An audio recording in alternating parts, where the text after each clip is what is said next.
Good morning. তো এটা ছিল আমার বার্থডে দিনের ব্লগ। আর বার্থডে দিনের ব্লগটা দিতে একটু দেরি হয়ে যাচ্ছিলো বিকজ আমার শরীরটা না অতটা ভালো নেই।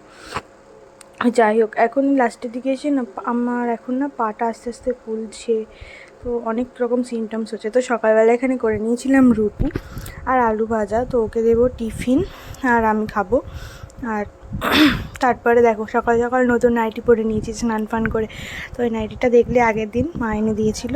তো তারপর এখানে রান্না করেছিলাম সোয়াবিন আর ডাল। আর মানে আকাশটা দেখে না মনে হচ্ছে যে পুজো এসে গেছে। তো চলো এখানে খেয়ে টেয়ে নিয়ে বিকেলবেলা বিছনাটার চাদরটা পাল্টে দিচ্ছিলাম, যেহেতু কালকে পুজোর রান্না হবে।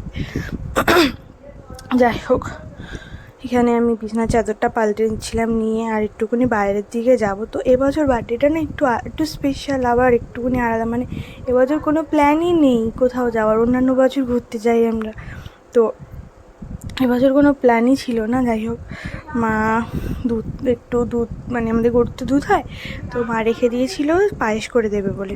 তো মা বলেছিলো পায়েস করে দেবো। আর প্রত্যেক বছর আমি ক্যানিংয়ে যাই, তো ওই বাড়ি যাই।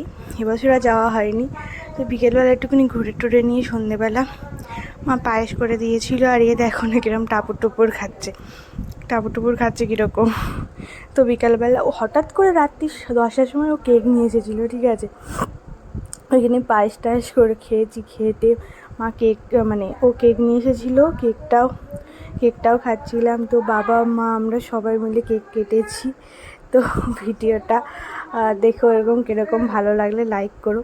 বাবা মা আলু টালু সবাই, প্রহ্লাদ কাটো সবাই মিলে আমরা কেক টেক কেটেছি। তো ভিডিওটা এই অবধি ভালো লাগলে লাইক করো। দেখা হচ্ছে নেক্সট ভিডিও। এখন টাটা।